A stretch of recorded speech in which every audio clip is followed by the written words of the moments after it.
Пайгамбар алейхиссалату вассалам келгенде коомундагы дагы бир адашуу, ката, туура эмес тараза алар ушинтип өлчөшкөн. Чындыкты кантип билген бул чындык экенин. Ошол таразасы көпчүлүк тарапка караган.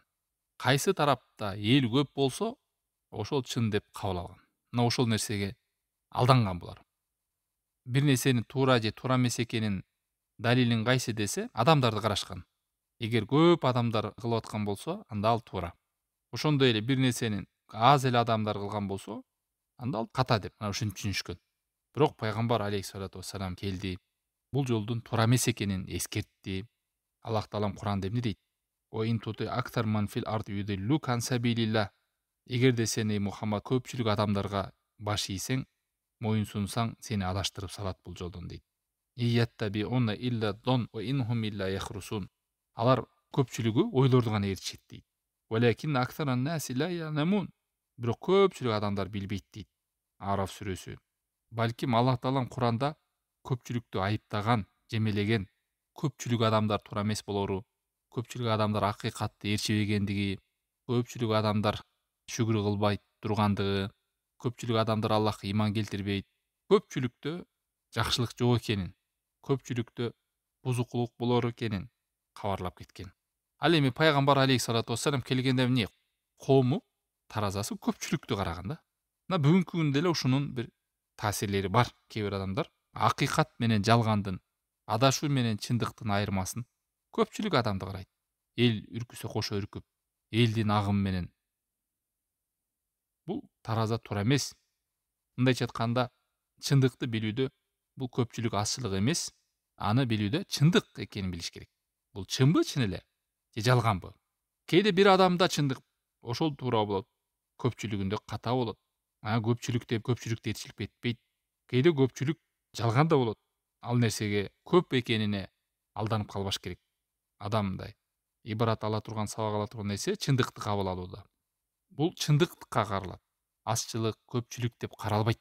Ошон үчүн аалымдар айтат, чындык адамдар менен билинбейт дейт. Көп адам барбы аякта, аз адам барбы? Чындыгында адамдар билинет чындык менен. Кимде ким чындыкта болсо, анын сөзүнө ээрчилет. Себеби ал чындыкты айтып атат. Аллах таалам Куранда көп жерде мурунку коомдордун абалын баяндаган, эскерткен. Аз эле адамдарда чындык болгону көп аяттарды тапсак болот. Кут сүрөсү 40-аятында Аллах таалам айтат: "Ома амана мааху илля қалил." Ал пайгамбар менен ыйман келтиргендер аз эле болду дейт. Ошондой эле пайгамбар алейхиссалату вассалам хадистеринде да кыямат кайымда кээ бир пайгамбарлар келет, артында бир адам, 2 адам, 3 адам пайгамбарга жооп берип ээрчиген адамдарды айтып атат. Ибрат бул көпчүлүктө эмес.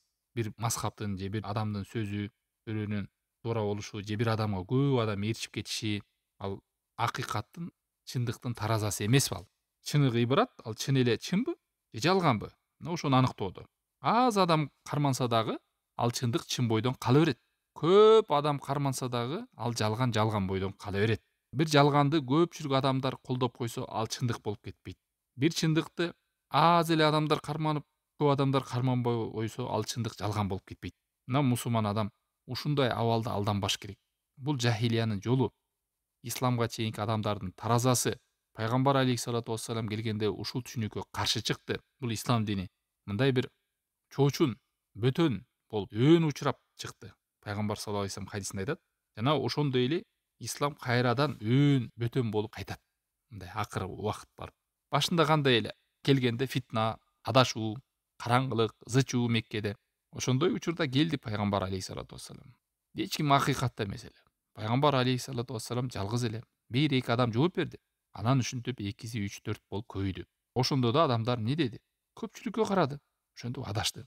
Ошон үчүн туугандар чындыкты аныктоодо санга каралбайт. Пайгамбар алейхиссалату вассалам өзү жалгыз чакырды. Анан акырындык менен сахабалар көбөйдү.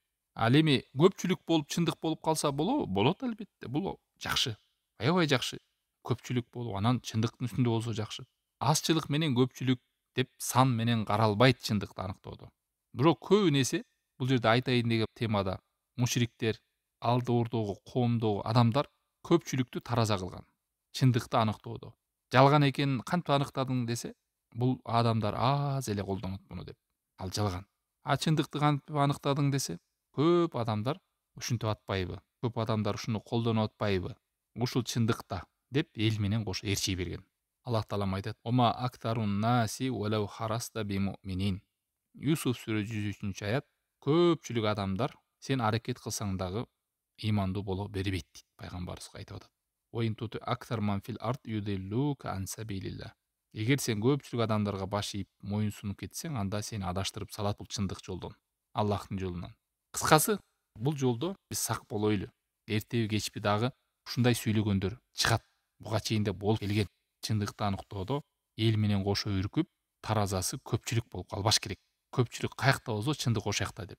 Куран, Аллахтын китеби, пайгамбар алейхиссалату вассалам мындай жолду чакырбайт, минтип үйрөткөн жок бизге чындык менен. Пайгамбар алейхиссалату вассалам өзү каршы чыкты бул жолго. Туура эмес экени.